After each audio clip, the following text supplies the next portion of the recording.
निर्वृत्य दग्ध्वा बाधित्वा, सारे संघात को बाधित करके और भगवान को प्राप्त हो जाते हैं। तो अविशुद्धम मनः,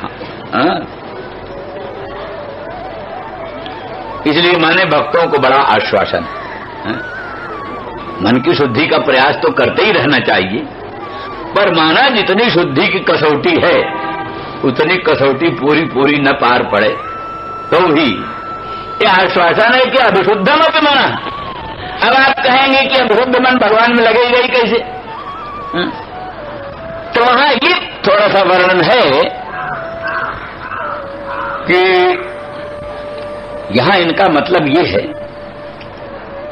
कि भगवान का जो मनोमय स्वरूप, मनोमय स्वरूप, मन से जो भगवान के स्वरूप का ध्यान करते हैं ना, मन से भगवान के स्वरूप का ध्यान, कोई राम का करता है, कोई कृष्ण का करता है, कोई विष्णु का करता है, स्वरूप का ध्यान करता है। तो ये जो ध्येय मूर्ति है वो स्वतंत्र है, सबका अपना अपना, जैसे सालग्राम सबके अपने अपने, सबके सालग्राम अपने अपने, साझे के सालग्राम नहीं, हमारे दूसरे, तुम्हारे दूसरे, उनके दूसरे। मूर्तियां सबकी अपनी अपनी, स्वतंत्र, हमारा, हमारी वस्तु स्वतंत्र। जैसे मनोमय जो ध्यान है, मन से जो भगवान का ध्यान किया, मूर्तियों के दर्शनों से, चित्रों फोटोओं के दर्शन से, भगवान की कथाओं को सुन सुन करके, भगवान के जो मंगलमय स्वरूप का वर्णन पुराणों में, भागवत आदि सदग्रंथों में, रामायण आदि ग्रंथों में जो भगवान के स्वरूप का वर्णन है, इष्ट देवता है, सभी भगवान का स्वरूप है, लेकिन तो भी एक इष्ट देवता का निर्णय होना चाहिए।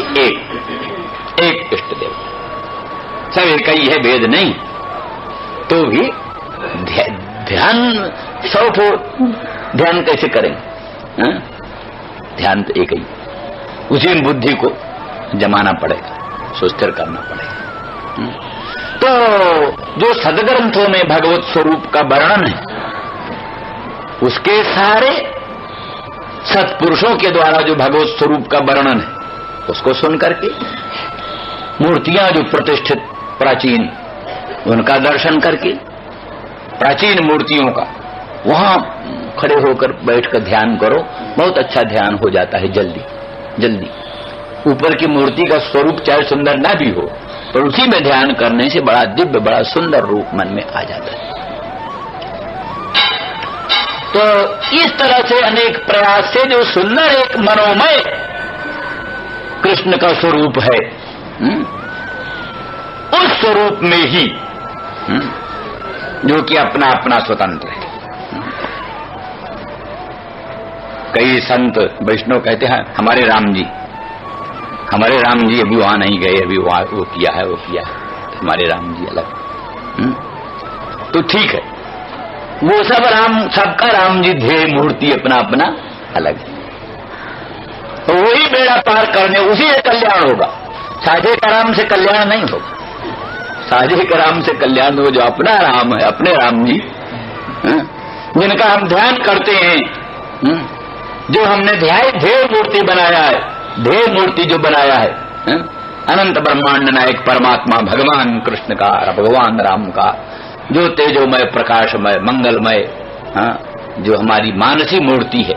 भगवान ही आते हैं उस मानसी मूर्ति में, भगवान प्रकट होते हैं, केवल भक्ति के मन की कल्पना ही नहीं है वो, पहले आदि में तो कल्पना ही है, पहले तो कल्पना ही है। जैसे पहले बच्चा लिखने लगता है तो क ख ग घ लिखता है, तो लिपियों को क ख ग घ समझने लगता है।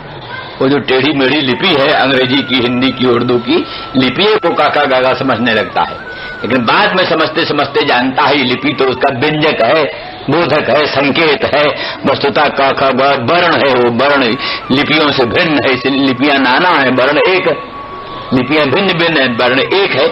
इस तरह से बाद में समझ जाता है। इस तरह से पहले तो मनोमयी मूर्ति बनाता है, जैसे काष्ठमयी मूर्ति, धातुमयी मूर्ति, पाषाणमयी मूर्ति बनाता है, ऐसे वो पहले मनोमयी मूर्ति बनाता है। इन सब सहारों से मनोमयी मूर्ति बनाता है। मनोमयी मूर्ति का ध्यान करने लगता है तो ध्यान करते करते उसी मनोमयी मूर्ति में भगवान की वास्तविक अनंत ब्रह्मांड का अधिष्ठान भूत स्वप्रकाश ब्रह्म रूप मूर्ति उसी में प्रकट हो जाती, फिर वो साक्षात परब्रह्म रूप ही होता है, फिर उसमें कोई कमी नहीं रहती। इसलिए संपूर्ण अभ्युदय श्रेष्ठ सब कुछ प्राप्त कराने में समर्थ होता है। इसीलिए शास्त्रों में वर्णन किया है, त्वं भावयोग परिभावित सरोजे आस्ते श्रुते क्षित पथो ननुनाथ पुंसाम जज्जधिया तो उर्वाय विभावयंती तत्तद बपु प्रणय से सदनुग्रहाय।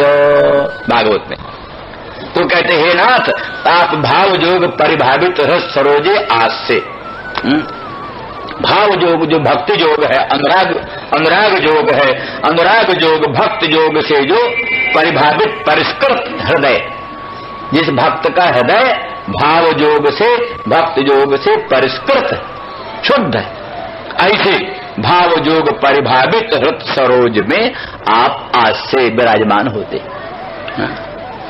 कहते श्रुतेक्षित पथो पूर्वं श्रुता पश्चात ईक्षिता प्रतीक्षिता पंथा जेन सा यस्य सा। पहले आपके अनंत दिव्य कल्याण गुण गणों का लोकोत्तर महिमा को सुना, पश्चात उसके आगमन की प्रतीक्षा किया, बस प्रतीक्षा करने से फिर आप भाव योग परिभावित सरोज में प्रकट हो जाते। कैसे प्रकट होते हैं? बोले जज्जत धिया तो उर्गाय विभावयंती। वो भक्त लोग अपनी बुद्धि से, अनुरागिणी बुद्धि से आपके जैसे जैसे स्वरूप का भावना करते हैं, तत्तद बपु प्रणय से वैसा वैसा रूप आप बनाते हो। एतावता भक्त ने अपने हृदय में भगवान के जैसे रूप की भावना किया, भगवान उसके हृदय में अपना वैसा ही रूप प्रकट करते हैं। एतावता भगवान का जो मनोमय रूप है, वो मनोमय रूप ही उसी में क्षण भर के लिए अपने मन, अशुद्ध मन को भी उस रूप में क्षण भर भी रख देने से प्राणी का मन शुद्ध हो जाता है और कर्माशय का निर्हरण हो जाता है। इसीलिए इसका उसमें भी वर्णन है, वो अघासुर के वध के अनंतर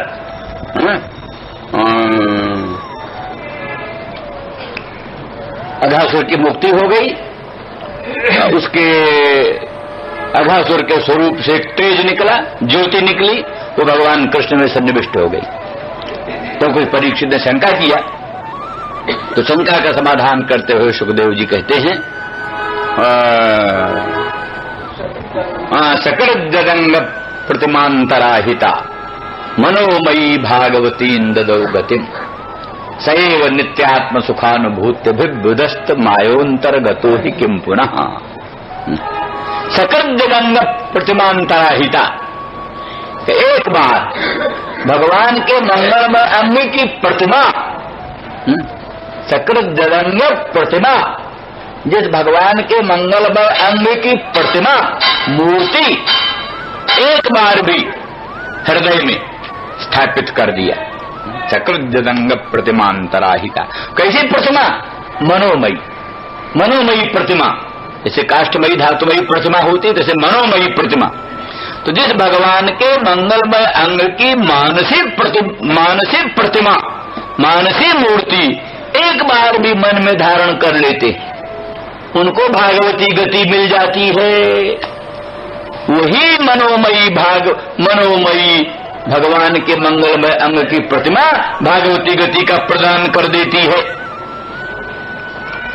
तो जिसके मंगलमय अंग की मानसिक प्रतिमा हृदय में धारण करने से प्राणी का कल्याण हो जाता है, साक्षात वही सच्चिदानंद घन पर ब्रह्म जब अघासुर के मुख में प्रविष्ट हो गया, हृदय में पहुंच गया तो इसका बेड़ा पार हो जाए, क्या आश्चर्य, इसका कल्याण हो जाए, इसमें आश्चर्य क्यों करना चाहिए, ये उन्होंने कहा। इस दृष्टि से यहाँ इनका कहना है कि उस भगवान का जो मनोमय विशुद्ध रूप है, उस मनोमय कृष्णचंद्र परमानंद कंद के मंगलमय स्वरूप में जनसाधारण भी प्राणी अपने अभिशुद्ध मन को मरण काल में भी क्षण भर के लिए भी प्रविष्ट करता है, तो ये मन शुद्ध हो करके कर्माशय को विधूनन करके, कर्म वासनाओं को नष्ट करके, या कर्म वासनाओं का आधार जो संघात है, संघात को बाधित करके और आपको प्राप्त हो जाता है। कैसा प्राप्त हो जाता है? यह जीव भगवान को साजुज्य को प्राप्त हो जाता है, ऐसा नहीं। जैसा जीव भगवान को साजुज्य भाव को प्राप्त होता है, ऐसा नहीं। तब कैसे? अरे ब्रह्मयोसन ब्रह्माप्येति, ब्रह्मयोसन ब्रह्माप्येति, ब्रह्म ही होकर के ब्रह्म को प्राप्त होता है। तो साक्षात ब्रह्म भाव हो करके ब्रह्म को प्राप्त होता है, माने जीवत्व खत्म हो जाता है। जीवत्व खत्म हो करके ब्रह्मात्म भावापन्न हो करके उन भगवान को प्राप्त हो जाता है। और अर्क माने सूर्य, सूर्य जैसे अन्यान प्रकाशित स्वयं च प्रकाशते, सूर्य अन्यों को भी प्रकाशन करता है और स्वयं भी प्रकाश होता है। इस प्रकार से वो जन जो मरण काल में क्षण भर भी अभिशुद्ध मन को भी भगवान में क्षण भर के लिए सन्निविष्ट कर देता है, वही मन, वही भक्त शुद्ध हो करके कर्माशयों को बाधित करके ब्रह्म स्वरूप हो करके ब्रह्म को प्राप्त हो जाता है। उसमें ब्रह्मनिष्ठ संपूर्ण गुण आविर्भूत हो जाते हैं। ब्रह्ममय और कवर्ण, इसलिए ब्रह्ममय सन, ब्रह्ममय हो करके, ब्रह्मरूप हो करके, यानी ब्रह्मयोसन ब्रह्माप्येत न्याय से उसका जीव भाव खत्म हो जाता है, ब्रह्म भाव को प्राप्त हो करके शुद्ध सच्चिदानंद घन पर ब्रह्म को प्राप्त हो जाता है। ये जिस कृष्ण के मानसिक स्वरूप का इतना महत्व है, इतना ध्यान की महिमा है, वही तुम्हारे लाडले लाल हो करके तुम्हारे प्रांगण में खेलते हैं, क्रीड़ा करते हैं। नंद बाबा, माँ यशोदा, तुम्हारा धन्य धन्य भाग्य है, तुम्हारे समान कोई भाग्यवान दुनिया में है नहीं। श्री राम जय जय राम।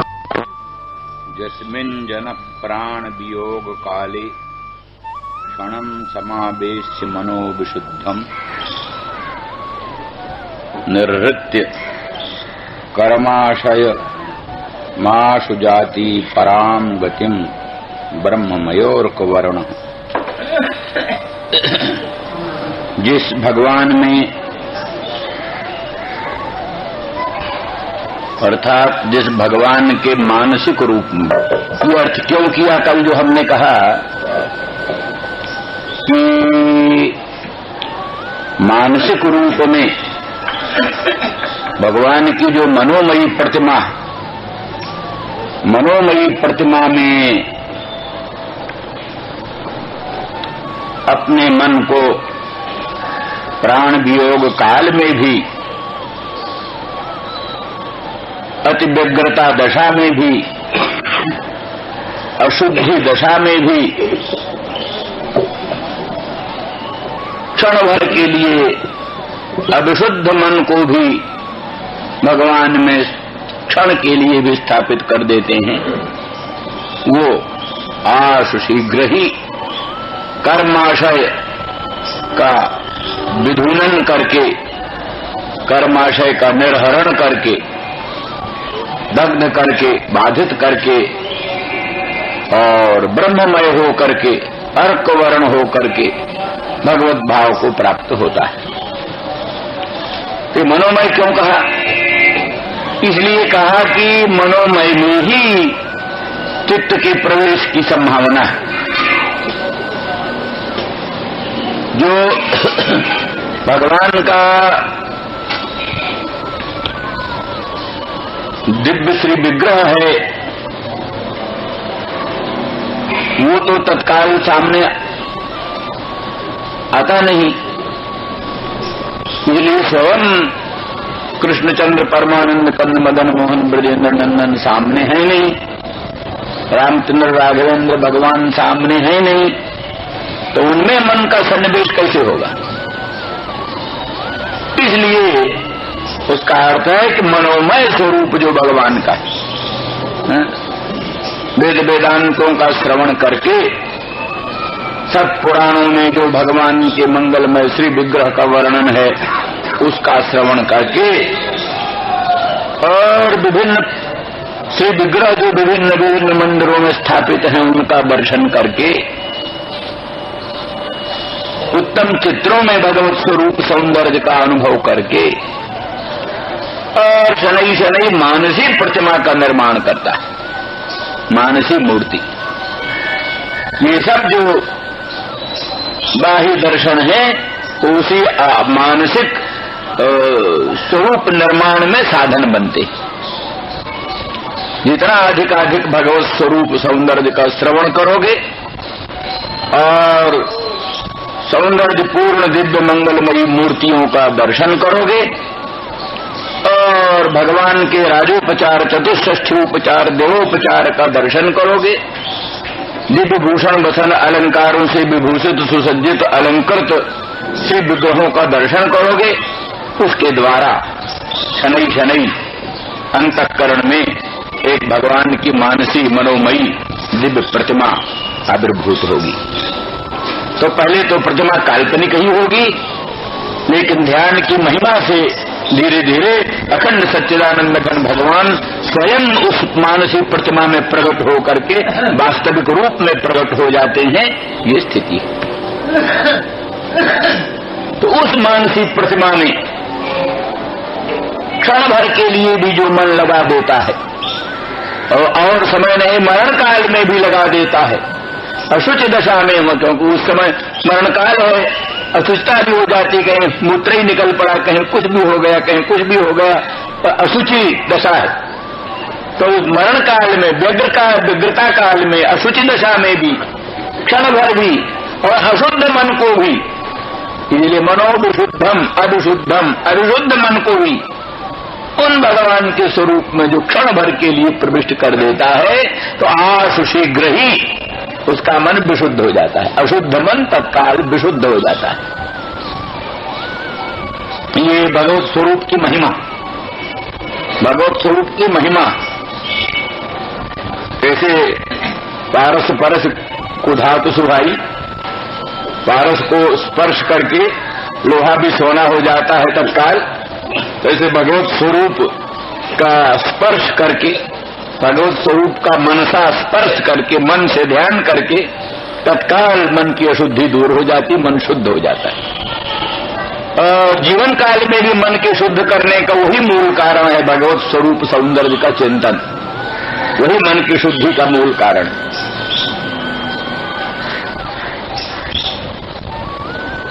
यथा यथात्मा परिमृज्यते सौ, यथा यथात्मा परिमृज्यते सौ मत्पूर्ण गाथा श्रवणाभिधानैः, तथा तथा पश्यति वस्तु सूक्ष्मम् चक्षुर्यथैवान्यन संप्रयुक्तम्।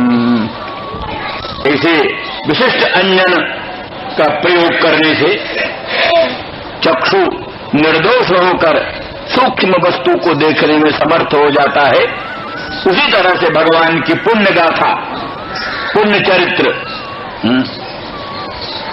उसका जो श्रवण है और उसका अभिधान है, भगवान की पूर्ण कथाओं का वर्णन और पूर्ण कथाओं का श्रवण, उसी से आत्मा परिमृज्यते सब, आत्मा माने अंतःकरण, तो वो परिमार्जित हो जाता है, शुद्ध हो जाता है, निर्मल हो जाता है।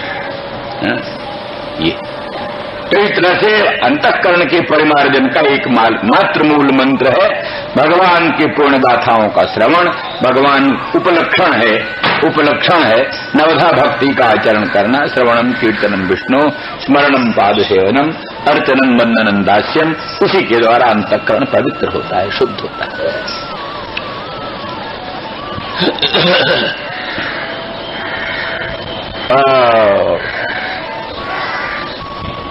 ये भी है भक्तिर विरक्तिर भगवत प्रबोध। भगवान की पूर्ण गाथाओं का श्रवण करने से क्या होता है? हाँ, भवन्ति वही भागवत राजन भक्तिर विरक्तिर भगवत प्रबोध। जैसे कोई लड्डू खाए, पायस खाए तो तुष्टि पुष्टि क्षुद पायो अनुभासम। प्रत्येक ग्रास पायस का जय ग्रास खाता है, प्रति ग्रास के साथ तुष्टि होती जाती है, पुष्टि हो जाती है, क्षुधा की निवृत्ति होती जाती है। साथ साथ तुष्टि पुष्टि क्षुद निवृत्ति, तुष्टि हो पुष्टि हो क्षुधा की निवृत्ति हो। कैसे? भगवान की गाथाओं का, भगवान के चरित्रों का श्रवण करने से भगवान के मंगलमय चरणारविंद में भक्ति होती है, विषयों से विरक्ति होती है और भगवत स्वरूप का प्रबोध होता है, साक्षात्कार होता है। ये सब बात बनती है। इस रीति से वो प्राणी आश शीघ्र ही कर्माशय को, कर्माशय माने वासना अथवा कर्माशय माने अंतःकरण, कर्माणि आशेरते यत्र, अथवा कर्माशय माने सारा संघात, कार्यकरण संघात, कार्यकरण संघात को बाधित करके, जैसे बांस के समूह में से वेणु समुदाय से, बांस के समुदाय से अग्नि पैदा होती है और बांस के समुदाय को जलाकर स्वयं प्रशांत हो जाती है। तो ऐसे इसी कार्यकरण संघात से वो ज्ञान, तत्व ज्ञान आविर्भूत होता है और उसको सबको खत्म करके प्रशांत हो जाता है।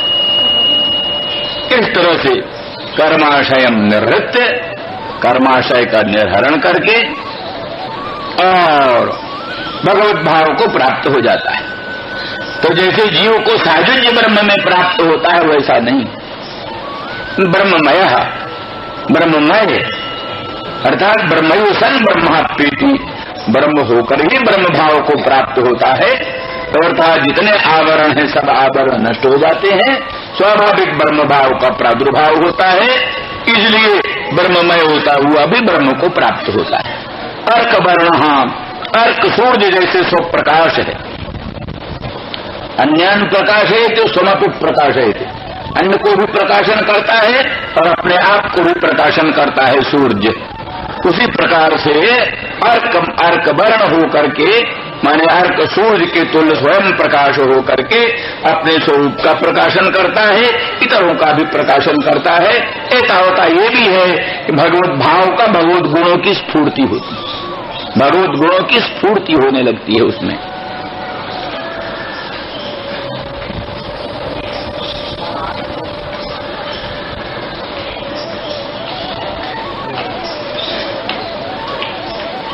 इसलिए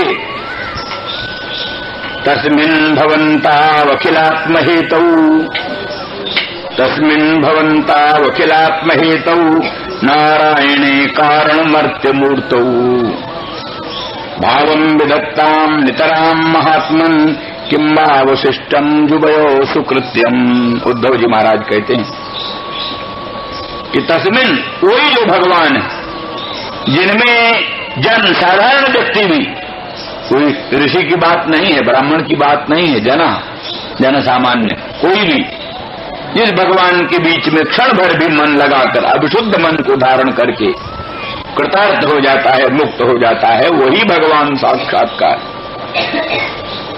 साक्षात वही भगवान। अखिलात्म हेतु, जो अखिल से आत्मा हेतुश्च,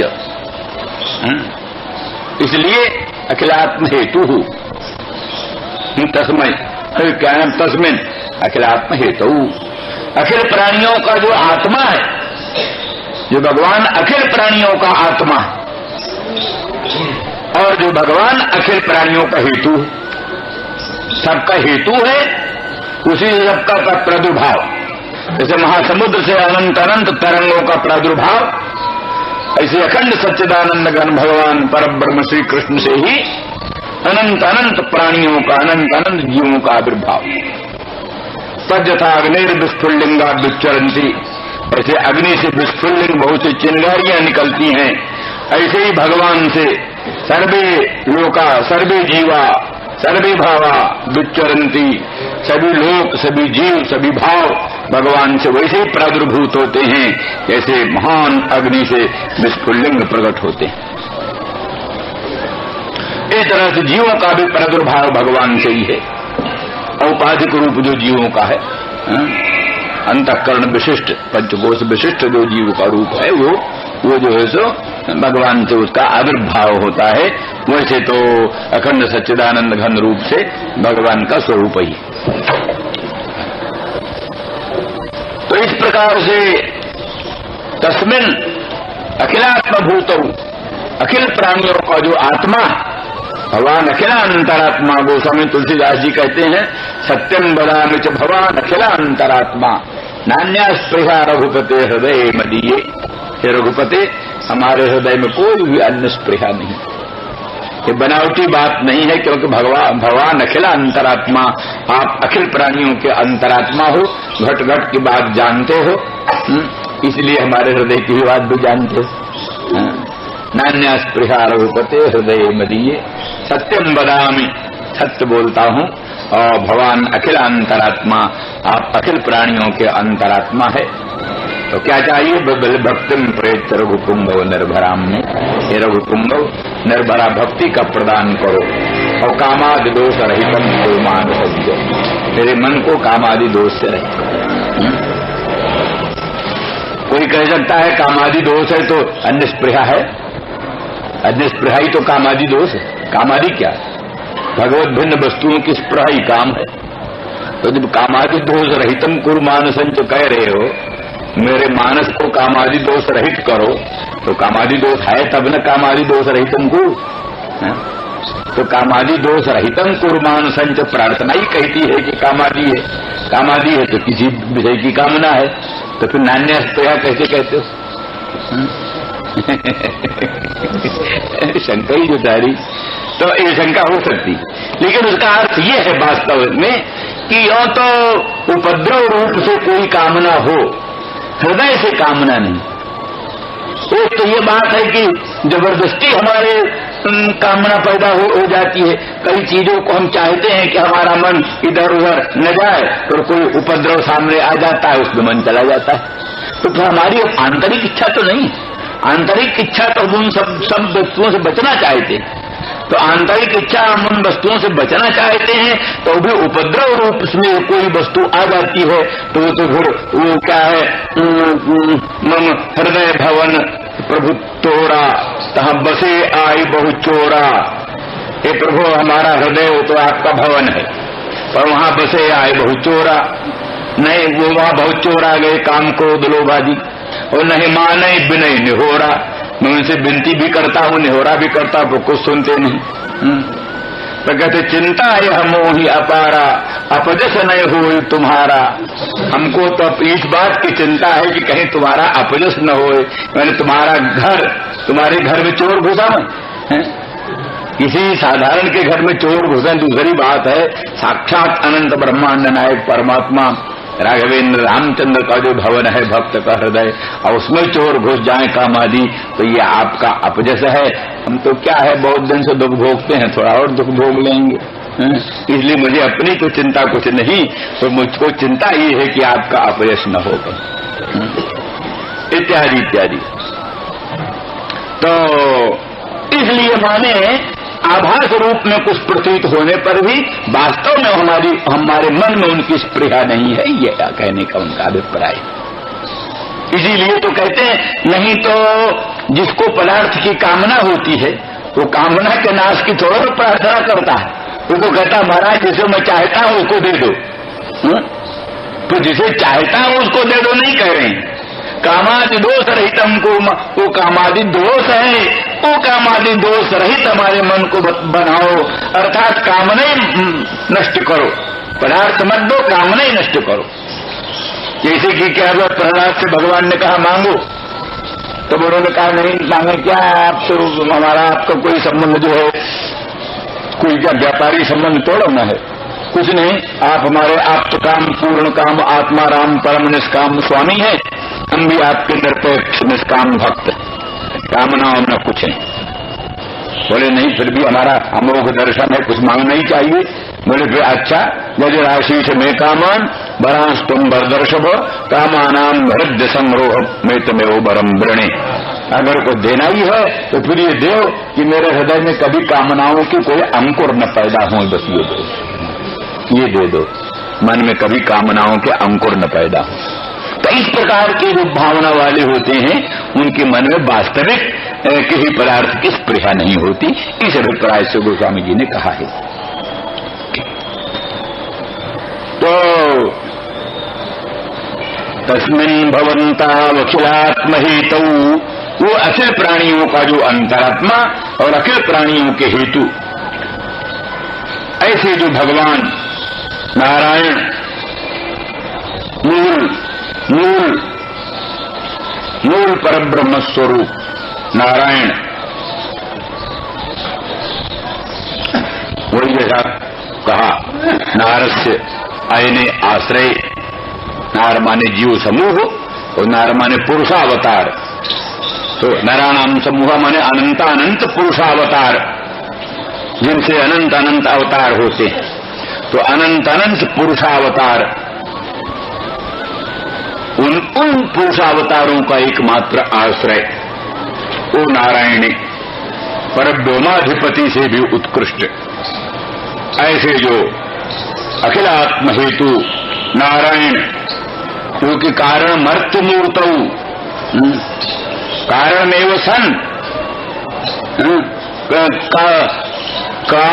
कारणस्यैव सतः, कारणस्यैव सतः मर्त्य मूर्ति जस्य, है तो कारण, अनंत ब्रह्मांड के अधिष्ठान, अनंत ब्रह्मांड के कारण, और उन्होंने ही मर्त्य रूप धारण कर लिया है, मनुष्य रूप धारण कर लिया है। नराकारम भजन्ते निराकार मथा परे वयं संसार संतप्ता निराकारम उपासमहे। तो निराकार ब्रह्म होता है, निराकार ब्रह्म होता है, और निराकार ब्रह्म होता है। मैंने गंगा नीर है, पानी, पानी के रूप में ब्रह्म प्रकट। तो निराकार ब्रह्म गंगा जल, निराकार ब्रह्म वेदांत वेद्य अखंड सच्चिदानंद घन ब्रह्म, निराकार ब्रह्म रामचंद्र कृष्णचंद्र, निराकार ब्रह्म। तो निराकार जो पर ब्रह्म है, निराकृत पर ब्रह्म, उसमें नारायणी कारण मर्त्य मूर्तौ भावम विधत्ता, उसमें भी तुम भाव अनुराग करते।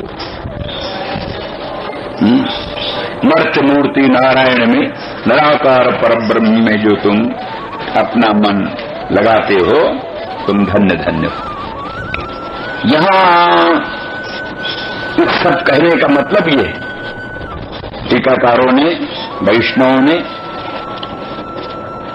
इनका सबका अभिप्राय ये बतलाया है कि मर्त्य मूर्ति परम ब्रह्म की ज्यादा महिमा है। भगवान चतुर्भुज मूर्ति, शंख चक्र गदा पद्म धारण किए हुए ऐश्वर्य पूर्ण जो भगवान की मंगलमयी मूर्ति है, श्रीमन नारायण की मूर्ति,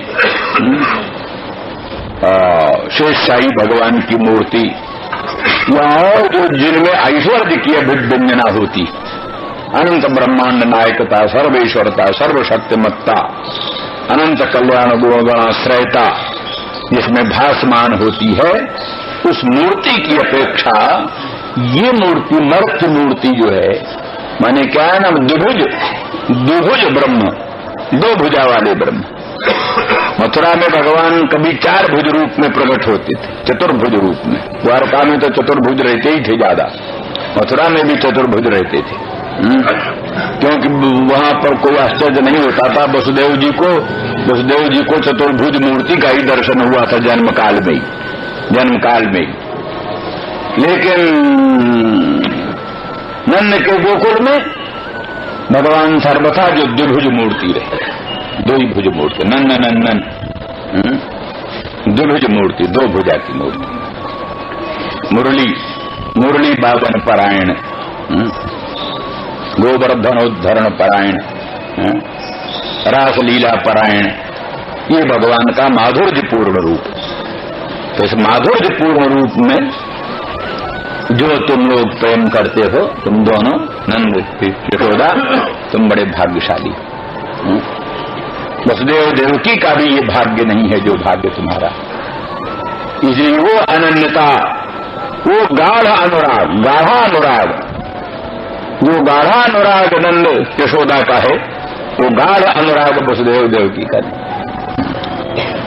प्रेम वसुदेव देवकी का भी है, पर वो जानते हैं ये तो नारायण है, पर ब्रह्म, और ये पुत्र रूप में हमारे घर में प्रकट हुए हैं, ये तो आराध्य देव है। प्यार करने की हिम्मत नहीं पड़ती। चतुर्भुज भगवान, शंख चक्र गदा पद्मधारी भगवान वासुदेव श्री कृष्ण को आलिंगन करने का हिम्मत नहीं पड़ती, लालन करने का, प्यार करने की हिम्मत ही नहीं पड़ती। भगवान था, भगवान भैया दूर रहो जरा। किंतु नंद बाबा के लाडले लाल, यशोदा रानी के तो कुंवर कन्हैया, उनमें उनको कोई संकोच नहीं होता। प्यार करने में संकोच नहीं, आलिंगन करने में संकोच नहीं, चुम्बन करने में संकोच नहीं। वो तो सीधा मानते हमारा लाडीला लाल है। ईश्वर कोई होगा, कहीं होगा हमारे तो। ये जो प्रेम है, ये रागानुग प्रेम, रागानुगा प्रीति, रागानुगा प्रीति। तो रागानुगा प्रीति की महिमा बहुत ऊंची। वैधि प्रीति, मर्यादामयी प्रीति की अपेक्षा ये रागानुगा प्रीति, पुष्टि प्रीति, पुष्टि मार्गीय प्रीति बड़ी उत्कृष्ट कोटि की प्रीति।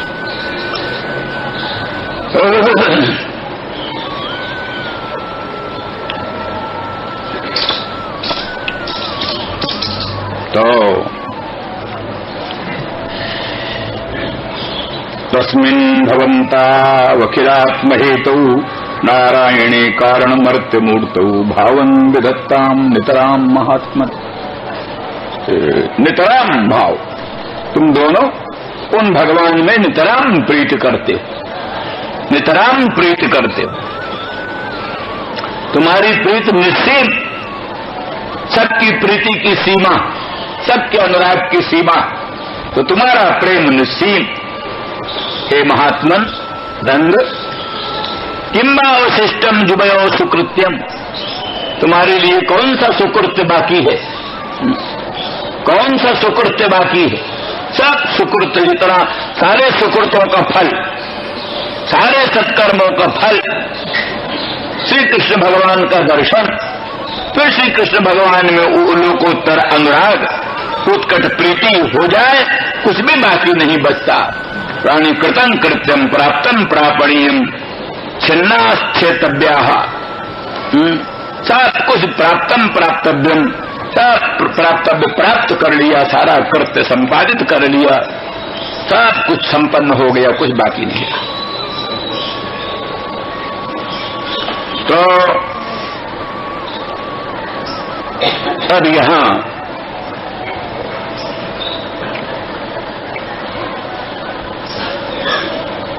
उद्धव जी सोचते क्या करें, इनसे क्या बात करें।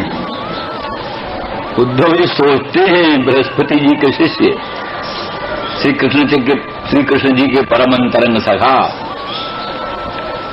नोद्धवनोपिमन्युना, भगवान से अणुभर भी कम नहीं, भगवान स्वयं कहते हैं।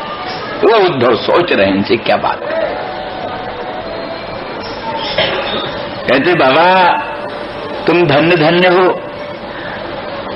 उन अखिलात्म हेतु मर्त्यमूर्ति नारायण में, नराकृत परब्रह्म में इतना लोकोत्तर अनुराग कर रहे हो, तुम धन्य धन्य हो। आनंद बाबा कहते हैं उद्धव वत्स, तुम बड़ी भूल कर रहे हो। मैं धन्य धन्य कैसे? श्री कृष्ण जैसा गुणार्णव पुत्र, जो गुणों का अर्णव, गुणार्णव, वो पुत्र इस घर से कहीं बाहर चला गया, हम जीवित हैं, धन्य धन्य क्या।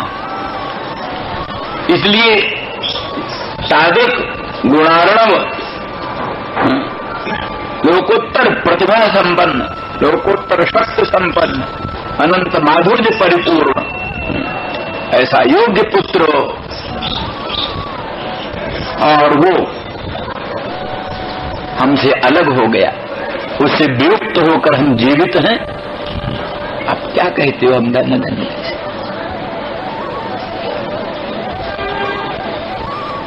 तो उद्धव कहते हैं नहीं बाबा, आप ऐसी चिंता मत करो। आगमिष्यत् दीर्घेण कालेन ब्रजमच्युतः, आगमिष्यत् दीर्घेण कालेन ब्रजमच्युतः। अच्युत भगवान बहुत जल्दी आएंगे। वो तुमको छोड़कर गए नहीं, जैसे उनमें तुम्हारी ममता है वैसे उनकी भी तुम्ही में ममता है। वो तुमको ही माता पिता मानते हैं, उनके माता पिता तुम ही हो। इसलिए बहुत अदीर्घ काल में, बहुत जल्दी ब्रज में आएंगे। बोले कई दिन हो गए भैया, कैसे विश्वास करेंगे आए। बोले अच्युतः, अच्युत जो सत्य वचन उन्होंने कहा है उससे कभी च्युत नहीं होंगे। उन्होंने कहा है शीघ्र ही हम आएंगे। कंस को मार करके आपके पास आए थे और उन्होंने कहा कि आप ब्रज में चलो, हम थोड़ा ज्ञातियों का कुछ काम करके शीघ्र में हो हम, ये कहा। तो उधर भी आप लोगों ने सुनाई है, उपनंद सन्नंद आदि कहते हैं दुस्त्यजश्चानुरागोऽस्मिन्, दुस्त्यजश्चानुरागोऽस्मिन्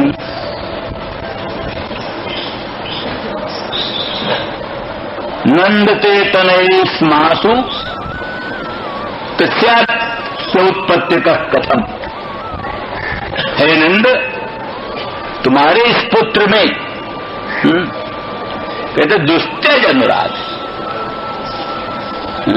दुस्त्यजश्चानुरागोऽस्मिन् सर्वेषान्नो ब्रजौकसाम्, दुस्त्यजश्चानुरागोऽस्मिन् सर्वेषां नो ब्रजौकसाम्।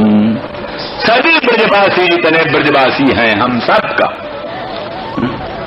इस कृष्ण में दुस्त्यज अनुराग है।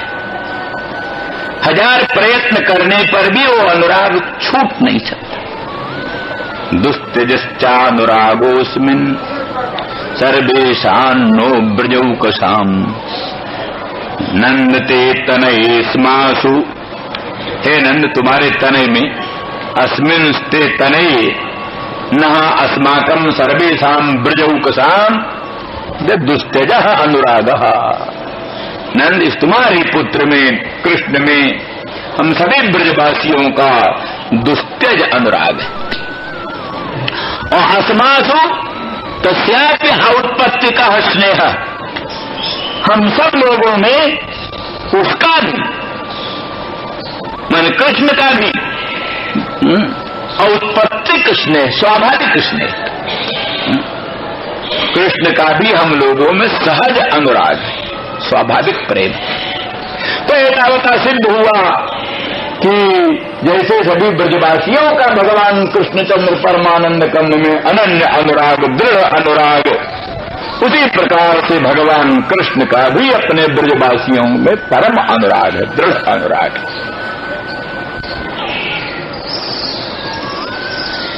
भगवान प्रेममय है, प्रेम रूप है, प्रेम के आधार है, प्रेम के विषय है, प्रेम के आश्रय, प्रेम स्वरूप है, प्रेममय है, प्रेम के आधार है, प्रेम के विषय है, प्रेम के आश्रय।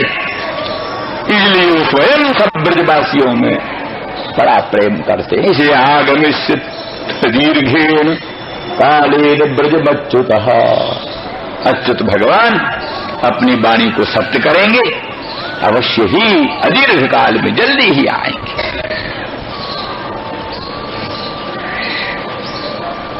प्रियम विधास्यते पित्रोः, नंद बाबा यशोदा जो कृष्ण के माता पिता उनका खूब प्यार करेंगे, यहीं रहेंगे, तुम्हारी सेवा करेंगे।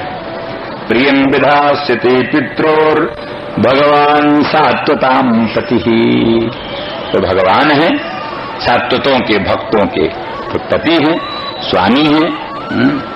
सात निर्विकारम परम ब्रह्म ध्येयत्वेन अस्ति अस्य इति सत्वान, सत्वंतः सत्वंतः सत्वत, सत वाले सत माने परब्रह्म, वह ध्येयत्वेन, ध्येयत्वेन सर्वस्व, जिसका वो सत्वत हुआ, सत्वन हुआ, और सत्वत एव सात्वताः, सत्वत एव सात्वताः। तो ऐसे जो सात्वत है उन सात्वतों, सात्वता नाम, सात्वताम भी कहीं कहीं जो है सो हलंत भी है और कहीं सात्वता नाम भी, हाँ, और कहीं सात्वताम। तो ऐसे सात्वतों के परम पति हैं और भक्त वत्सल है और भक्त रक्षक है, और वो कभी भी अपनी वाणी को मिथ्या नहीं करेंगे, अवश्य शीघ्र ही ब्रज में आएंगे। नंद बाबा कहते हैं भैया उद्धव बताओ तो कई दिन में आएंगे? 5 दिन में, 7 दिन में, 10 दिन में, महीना में, ठीक ठीक बताओ। हम इन प्राणों के धारण करने का कष्ट क्यों करें? अगर उनको जल्दी आना नहीं है तो इन प्राणों को धारण करने में तो बड़ा कष्ट होता है। माने प्राण त्याग देना ये बहुत कठिन नहीं है भक्त के लिए, सामान्य है। प्राण धारण करना बहुत कठिन। भगवान के विप्रयोग जन तीव्र ताप में संतप्त होना और प्राणों को धारण करना ये बहुत कठिन है। प्राणों को त्याग देना तो सरल है। तो इसलिए प्राणों का जो धारण है केवल उनके दर्शन की आशा से। मदन मोहन के मंगलमय मुखचंद्र का फिर भी दर्शन होगा, उनके मधुर मनोहर वचनामृत का फिर भी रसास्वादन प्राप्त होगा, उनके सुस्मित मुखचंद्र का पुनर्दर्शन होगा। ये जो भक्त के मन में भावनाएं होती, आशाएं होती, उन्हीं आशाओं के कारण तीव्र ताप को सहन करते हुए भी भक्त जीवित रहते। तो भैया कोई निश्चित काल बताओ कब आएंगे, तो फिर हम प्राणों को धारण करें, अथवा फिर इनका प्राण धारण करने का कष्ट क्यों सहें? उद्धव सोचते हैं क्या करें, क्या उत्तर इनको दें। उद्धव सोचते हैं अगर कोई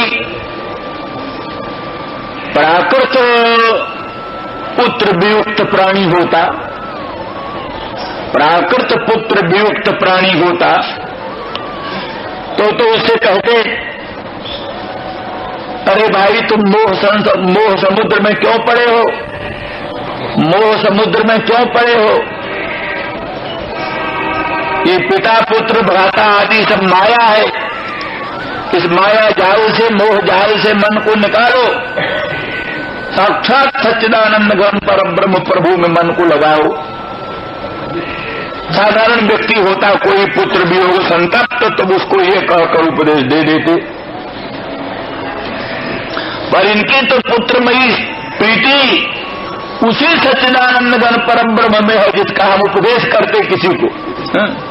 माया मोह जाल से मुक्त हो, संसार का पिता पुत्र कुछ नहीं, सर्वांतरात्मा सर्वशक्तिमान भगवान में मन लगाओ, ये जिसको उपदेश करेंगे तो वही तो इनका पुत्र है, वही अनंत ब्रह्मांड नायक परमात्मा सच्चिदानंद गण पर ब्रह्म इनका पुत्रीभूत है, उन्हीं में इनका सुदृढ़ स्नेह है, इसलिए इनको क्या बतला को उपदेश करे।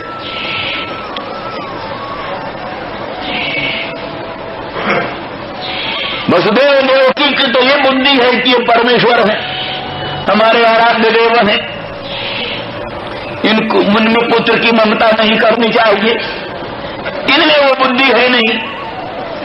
ये तो शुद्ध रूप से कृष्ण में ही अनन्य प्रेम निरंतर करना चाहते हैं। इनकी तो वो बुद्धि है कि साधारण भी पुत्र किसी का प्रांगण में खेलने वाला पुत्र, उसको न देख करके साधारण माता पिता का हृदय विदीर्ण हो जाता है। एक ही पुत्र हो तो बड़ा गुणवान हो, बड़ा गुणवान हो, योग्य हो, और उसको अपने प्रांगण में खेलते न देखकर हृदय फटने लगता है। फिर इनका अनंत कल्याण गुणगण का धाम श्री कृष्ण जैसा पुत्र, और वो उनको अपने प्रांगण में खेलते हुए न देखकर इनके हृदय की क्या दशा होती है वो यही जानते। नंद बाबा सोचते हैं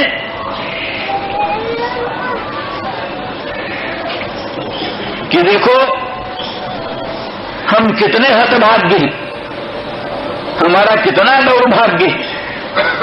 हमारा पुत्र कृष्ण, हमारा कृष्ण पुत्र सत्यवादी, सत्यनिष्ठ है, झूठ कभी नहीं बोलता।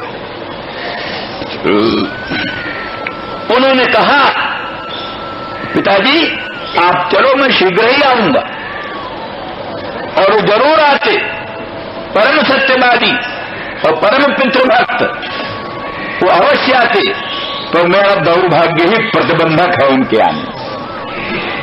मेरा जो दुर्भाग्य है वही प्रतिबंधक है। हा? भगवान में दोष नहीं चिंतन करते, अपने ही में दोष चिंतन करते। भक्त का यही लक्षण होता है, भगवान में दोष नहीं चिंतन, अपना ही दोष की चिंतन, अपने ही दोष का अनुसंधान करते।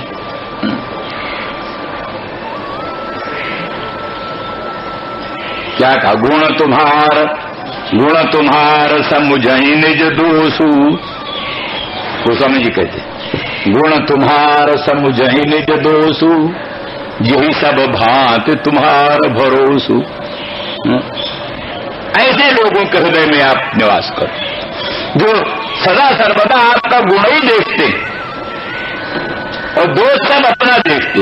गुण तुम्हार समुझई निज दोषु, यही सब भांत तुम्हार भरोसु। सब भांत से इसको भगवान का भरोसा। इसलिए नंद बाबा कहते हैं मेरा पुत्र परम पितृभक्त है और सत्यवादी है, मैं शीघ्र आऊंगा, ये कहकर कि भी जो नहीं आ रहे हैं तो मेरा दुर्भाग्य है और कुछ नहीं, मेरा दुर्भाग्य ही प्रतिबंधक है। और कितनी अच्छी बात थी अगर ये लोग कहते हैं कि वो सर्वेश्वर है। गर्गाचार्य ने कहा वो सर्वेश्वर है कृष्ण, तब तो और विचित्र बात है कि साक्षात सर्वेश्वर, साक्षात सर्वशक्तिमान परमात्मा कृपा करके पुत्र हो करके हमारे घर प्रकट हुए और हमारे दुर्भाग्य के कारण हम उनको अपने घर में सुरक्षित न रख सके। और उन्होंने कितना उपकार किया, इंद्र वर्षण से बचाया, दावादल से बचाया और नाना प्रकार के विपत्तियों से हम सबों को बचाया और हम उनकी कुछ न कर सके।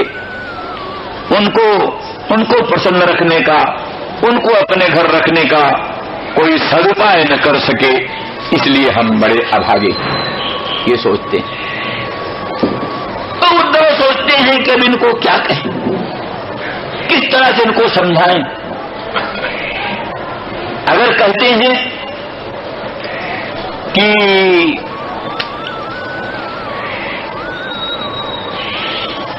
कृष्ण 5, 7, 10 दिन में आएंगे, तो 5, 7, 10 दिन में तो आएंगे नहीं, तो वाणी झूठी होगी हमारी, अलीक भाषण करने से और हम पर कुपित होंगे और दुखी होंगे। इसलिए भी कहना ठीक नहीं कि 5 दिन में 10 दिन में आएंगे। जब कहें कि 10-20 बरस में आएंगे तो उतना विप्रयोग जन तीव्रता को सहन करने को प्रस्तुत नहीं होंगे, शीघ्र शीघ्र प्राण त्याग कर देंगे। कहें क्या इनसे, समझाएं क्या? अगर ये करें कल जाएं और श्याम सुंदर कृष्ण को लाएं, यही करें, कल ही ला के मिला दें, अगर ऐसा करें तो कंस की पत्नी द्वय ने, कंस की दोनों पत्नियों ने जरासंध से साजबाज करके और यदुवंशियों के प्रति कुपित करके हमला कराने वाली, जरासंध का हमला होने ही वाला। तो जरासंध का हमला होगा तो सारे यदुवंशी मारे जाएंगे, वसुदेव देवकी का भी जीवन खतरे में पड़ेगा, इसलिए वो भी करना कठिन है। यदि कहें कि उस समय फिर कृष्ण को वहां ले जाएंगे तो फिर ये कृष्ण के विप्रयोग जन ताप से फिर ये तप्त होकर मर जाएंगे। बड़े मुश्किल से तो श्री कृष्ण मिले और श्री कृष्ण के फिर वियोग से इनका धैर्य का बांध टूट जाएगा, फिर मर जाएंगे। इसलिए करें क्या, क्या सोचें, क्या इनके लिए उपदेश करें, ये उद्धव जी सोच रहे। तो अंत में उद्धव ने सोचा अब एक ही बात है, निराकार निर्विकार निर्गुण ब्रह्म का उपदेश कर।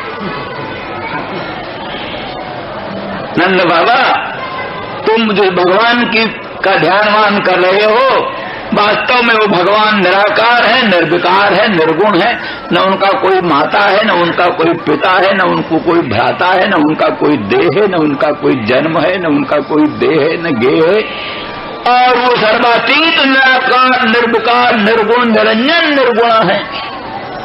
तो इस बात को सुन करके प्रेम जो है कुछ संकुचित होगा, कम होगा। स्वाभाविक बात है, माधुर्य के प्रवाह में अगर ऐश्वर्य का प्रवाह आ जाता है तो वो प्रेम संकुचित हो जाता है। इसीलिए माना है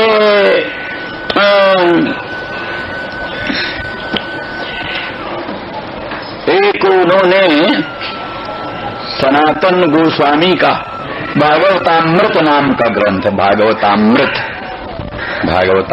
ग्रंथ, तो उन्होंने एक गोप की कथा बनाई है। एक गोप, तो वो गोप जो है, गोप कुमार, वो किसकी उपासना करें ये समझने के लिए भिन्न भिन्न भक्तों से मिलता है।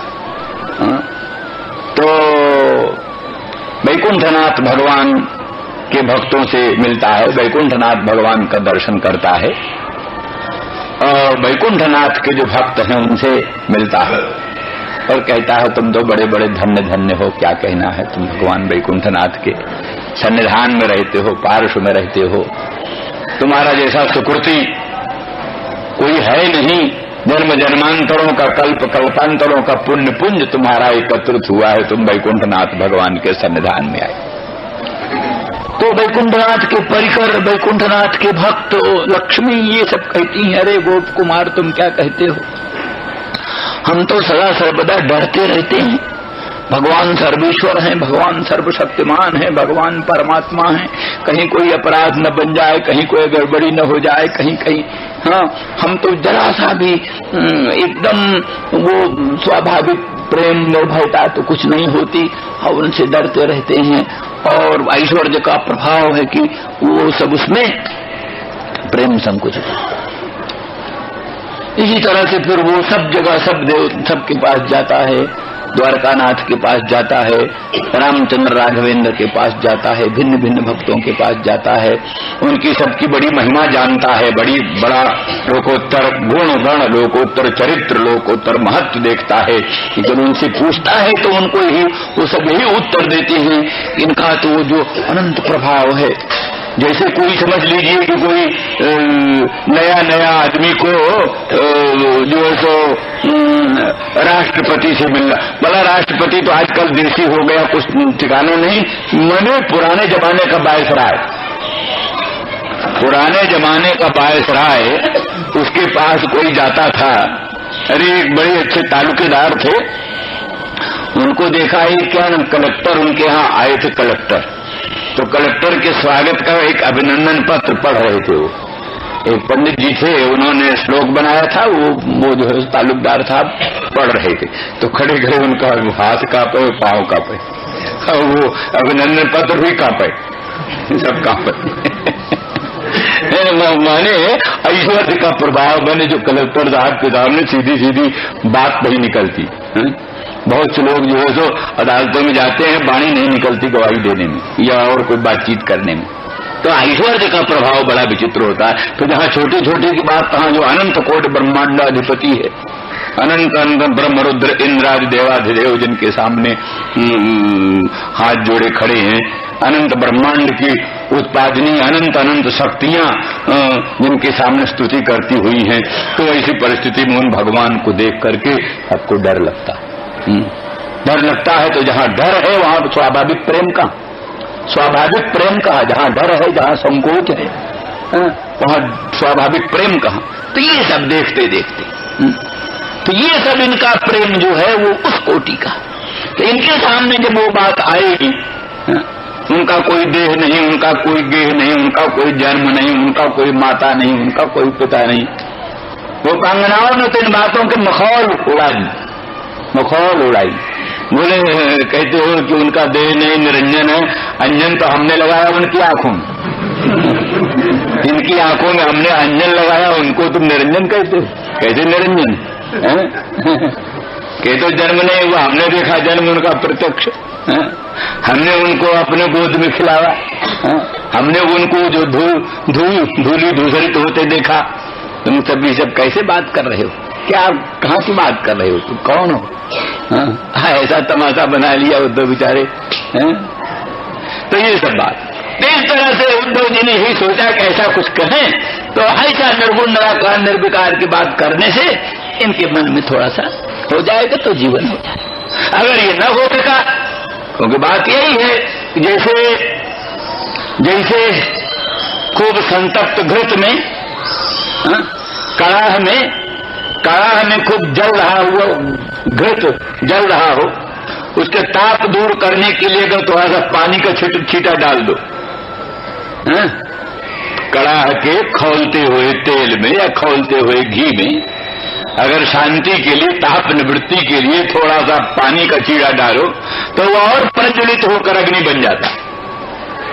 पानी के छींटे डालने से ही वो कड़ाह का तेल एकदम प्रज्वलित अग्नि का रूप धारण कर लेता है।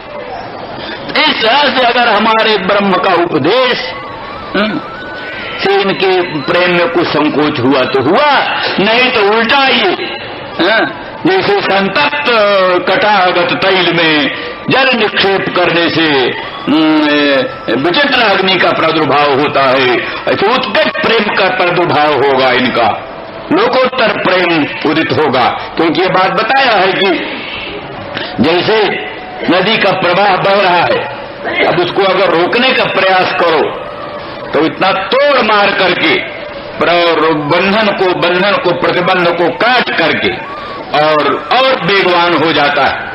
उसी प्रकार से अगर निर्गुण निराकार निर्विकार ब्रह्मोपदेश करके इनके प्रेम को कुछ प्रतिबद्ध करने का प्रयास किया तो उनका प्रेम सारे प्रतिबंधों को तोड़ करके और उत्कट रूप में प्रकट होगा।